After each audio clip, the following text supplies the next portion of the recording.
Hello friends, welcome back to my channel. இன்றைக்கி நம்ம வீடியோவில் பட்டரே இல்லாமல் சூப்பராக fudgy brownie, milk chocolate brownie எப்படி பண்ணுறதுன்னு பார்க்கலாம். வாங்க வீடியோக்குள்ளே போகலாம். ப்ரௌனியை பொறுத்த வரைக்கும் மெஷர்மெண்ட்டு தாங்க ரொம்ப ரொம்ப முக்கியம். அப்போ தான் ப்ரௌனி சூப்பராக வரும். First milk chocolate 75 gram measure பண்ணி எடுத்துக்கலாம். 50 கிராம் மைதா மெஷர் பண்ணி எடுத்துக்கலாம். கூடவே 10 கிராம்ஸ் கொக்கோ பவுடரும் ஆட் பண்ணிக்கலாம்.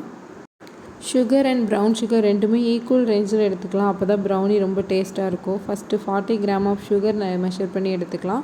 கூடவே 35 கிராம் ப்ரௌன் சுகரும் ஆட் பண்ணிக்கலாம்.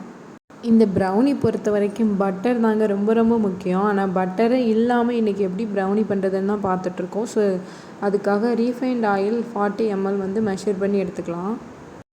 ப்ரௌனி செய்ய ஆரம்பிக்கலாம். ஃபஸ்ட்டு எடுத்து வச்சுருக்கிற மில்க் சாக்லேட்டை நல்லா டபுள் பாயிலிங் மெத்தடில் மெல்ட் பண்ணிவிட்டு கூடவே எடுத்து வச்சுருந்த ஆயிலையும் மிக்ஸ் பண்ணி நல்லா கலக்கி எடுத்துக்கோங்க.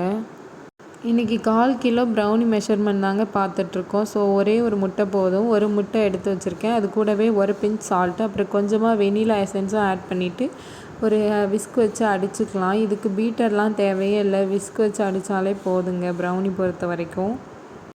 எக்கை பீட் பண்ண இந்த மாதிரி நுரையாக வருங்க. இதுதான் கரெக்டான கன்சிஸ்டன்சி. இப்போ இது கூடவே powder sugar and brown sugar ரெண்டையுமே ஆட் பண்ணிக்க போகிறோம். கண்டிப்பாக பவுடர் பண்ணி தாங்க ஆட் பண்ணணும். அப்போ தான் நமக்கு பர்ஃபெக்டான கிரிங்கிள் டாப் கிடைக்கும். சுகரும் எக்கும் நல்லா மிக்ஸ் ஆகிற அளவுக்கு நல்லா பீட் பண்ணி எடுத்துக்கோங்க.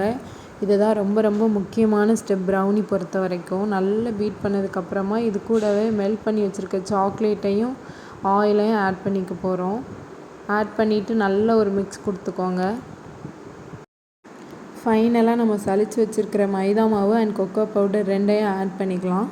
ஆட் பண்ணிவிட்டு நல்ல ஒரு மிக்ஸ் கொடுத்துக்கோங்க. பேட்டர் நல்லா ஜென்டிலாக சாஃப்டாக இருக்கும் நமக்கு. இதுதான் கரெக்டான கன்சிஸ்டன்சி. ஸ்கொயர் ஷேப் டின்னில் பட்டர் பேப்பர் க்ரீஸ் பண்ணி எடுத்து வச்சுருக்கேன். இதில் நம்ம மிக்ஸ் பண்ணி வச்சுருக்க பேட்டரை ஆட் பண்ணிக்கலாம். பேட்டர் எவ்வளோ சில்கி ஸ்மூத்தாக இருக்குது பார்த்தீங்களா. இப்போ இது கூடவே கட் பண்ணி வச்சுருக்கிற மில்க் சாக்லேட்டை ஆட் பண்ணிக்க போகிறோம். சாக்லேட்ஸ் எல்லாம் மிக்ஸ் பண்ணதுக்கப்புறமா ஒரு குச்சி வச்சு நல்லா மிக்ஸ் பண்ணி வச்சுக்கோங்க. 180 டிகிரியில் 10 மினிட்ஸ் மட்டும் ப்ரீ ஹீட் பண்ணிவிட்டு 15 மினிட்ஸ்க்கு டைம் செட் பண்ணிவிட்டு பேக் பண்ணி எடுத்து பாருங்கள். சூப்பரான ப்ரௌனி நமக்கு ரெடி ஆகிடுச்சு. எவ்வளோ அழகாக கிரிங்கிள் டாப்போடு நமக்கு கிடச்சிருக்கு பாருங்கள். ஒரு 1 hour மட்டும் கூல் டவுன் பண்ணிவிட்டு அப்புறமா நமக்கு தேவையான சைஸில் பீஸ் போட்டு எடுத்துக்கலாம். சூப்பர் சாஃப்டாக ஃபஜ்ஜியாக டேஸ்ட்டாக இருக்கும். கண்டிப்பாக நீங்களும் ட்ரை பண்ணி பார்த்துட்டு எப்படி இருந்ததுன்னு கமெண்ட் பண்ணுங்கள்.